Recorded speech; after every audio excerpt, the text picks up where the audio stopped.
Hello and welcome back to my channel. I'm Amelia Automotive and today we've got the Ineos Grenadier here on the channel, which I've been waiting for a long time. I absolutely love this car and it's definitely filled a gap in the market, I must say. So a little bit of background on the car if you haven't seen it before.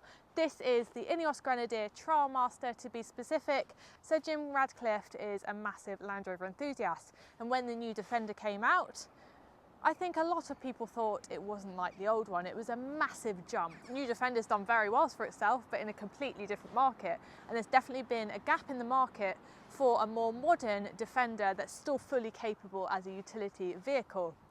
In comes Sir Jim Radcliffe with the Ineos Grenadier. Now initially he wanted to buy the patent for the Defender but couldn't get it from Land Rover, so he's created his own car, and it definitely shares its similarities with the old Defender, but it's got its own complete personality. I've seen a lot of videos on these cars of how capable they are off-road. Today's video I'm going to show you how I did off-roading.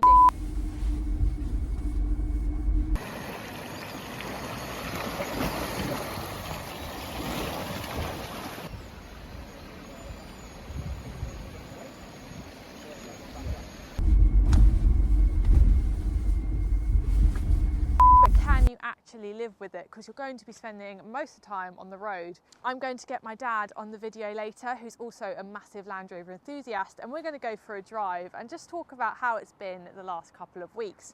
But first I'll show you guys around it, show you the trim, what you get with it, and let's have a look around. So as this is the Trialmaster, we get 17-inch steel wheels, which look really great, with Goodrich tyres as well, which are fully capable off-road. Now I must just say that I didn't decide to get this car cleaned because I thought it should show a bit of the dirt. This car shouldn't be polished all of the time, and I've lived with it, so it's showing its dirt a bit. But this is in beautiful Queen's Red, which is definitely actually a colour I would get in this car.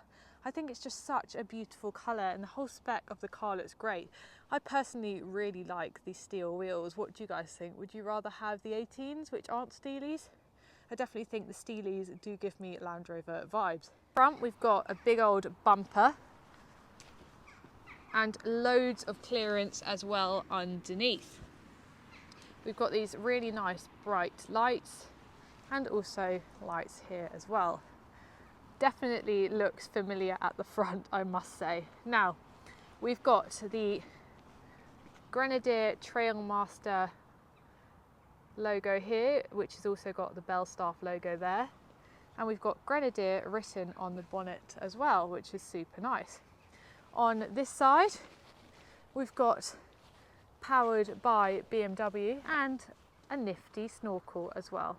Let's talk about trim options. So you've got two major trim options, and you've also got some special editions as well.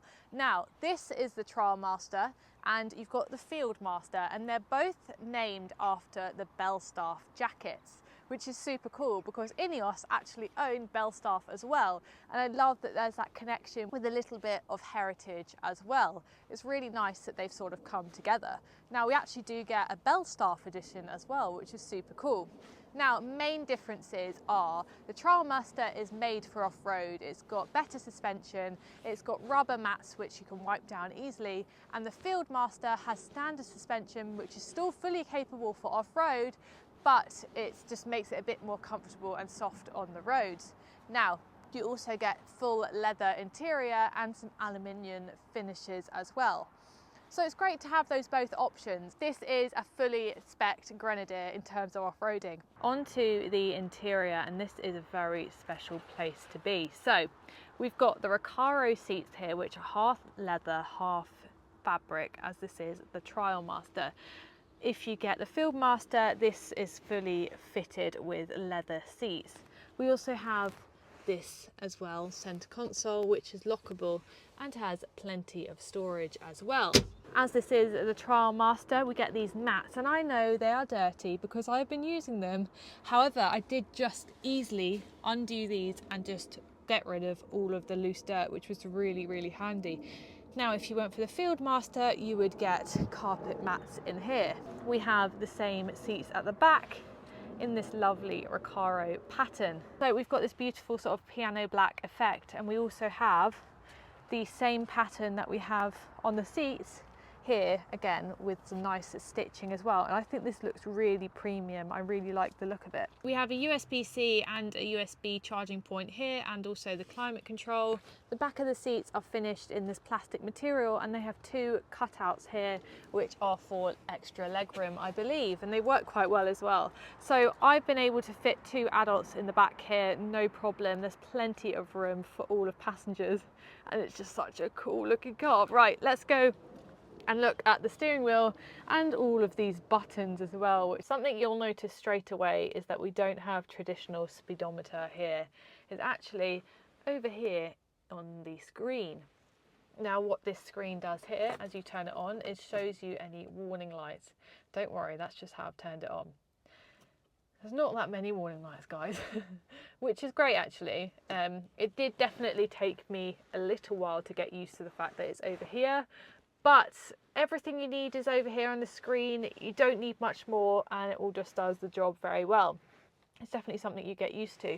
We've got the very cute toot button here on the steering wheel, which does a little versus, as you can hear. So that's for cyclists, which is very nice. We've got the OK button and the volume. And then we have cruise control. Now it's not radar control, it's literally just standard cruise control, but it works very well anyway. Let's talk a little bit about the infotainment screen. So over here we have the miles per hour, the torque, and also the temperature and the fuel and the gear, but you can change these around a little bit as well, which is super handy. We've changed it so we can see the remaining range here, which is nice. It also does come up with a little alert. If you have any issues on your dash, it will come up here and just tell you what it is. For example, if you had low tire pressure, it would tell you where, which is nice. Before we go on a drive with my dad, let's talk about how I've experienced this car, having it for 2 weeks as a daily driver. Now I'm going to outright say it, and so I've absolutely thoroughly enjoyed this thing, but this is not for the weak. This car is not just the new Defender or Range Rover that you're going to get into and you don't even have to sort of think about driving. It all does it for yourself. The steering's immaculate, the suspension's great. This isn't that. Now, the steering doesn't self-centralise, so it's slightly annoying at first. You definitely have to get used to it. You feel like you're overly correcting the car, and when you're pulling out of junctions and things, you do realise that you've got to turn the wheel that little bit more. I've definitely got used to it, and it hasn't been that much of an issue. At first I was like, oh my gosh, when I was driving along I was like, oh goodness, like narrow lanes and stuff, but you really do just get used to it, and it just becomes the way of life, and it's nice to drive. Miles per gallon, you get about 23 miles per gallon, which isn't great in the diesel engine, and the petrol you get even less. I've loved daily driving this. I've been able to fit everything in the boot. This feels rugged, utilitarian. I feel invincible in it.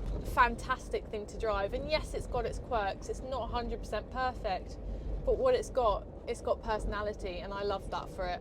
So this is my dad, Richard. Hello. And he is one of the main reasons why I'm so into cars, I would say. I grew up with Land Rovers, massive love for them, and they've always been a part of the family, haven't they? They have 20 odd years. 20 Land Rovers years. and Range Rovers.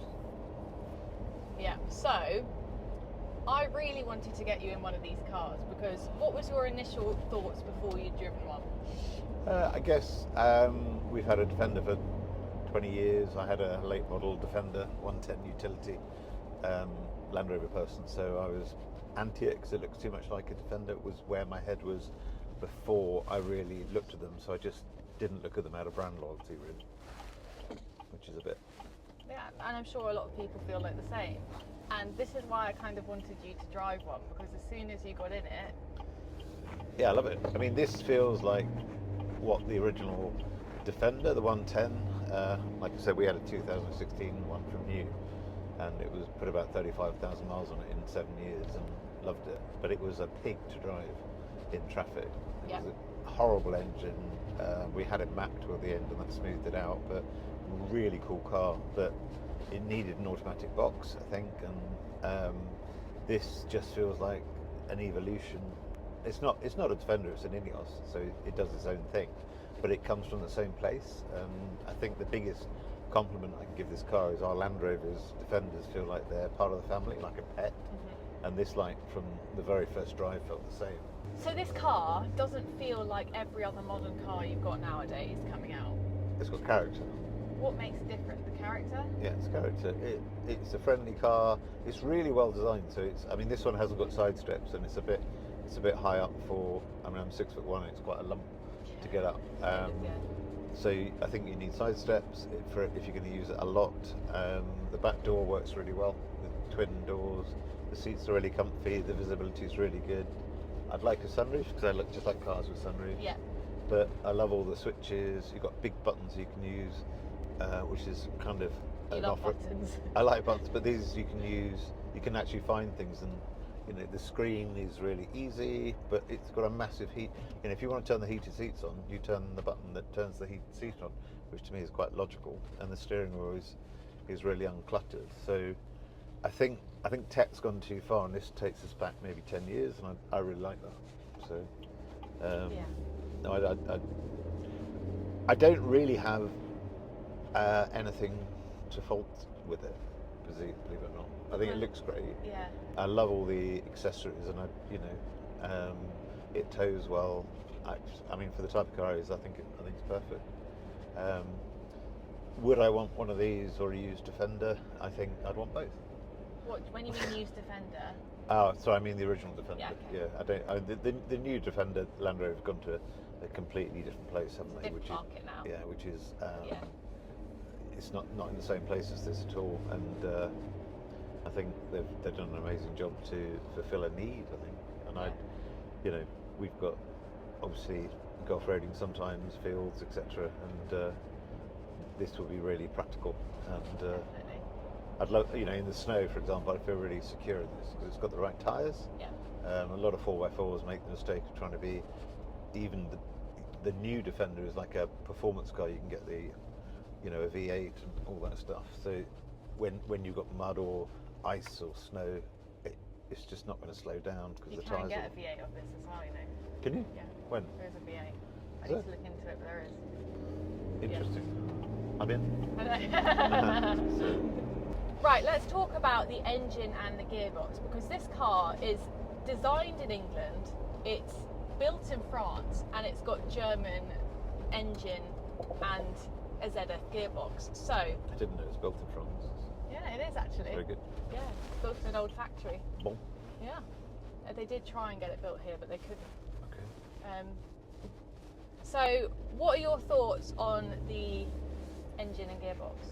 Gearbox, amazing. They've made the manual work really well as a manual, probably better than anybody else I've tried with this gearbox. It works really well, and it's in a good place.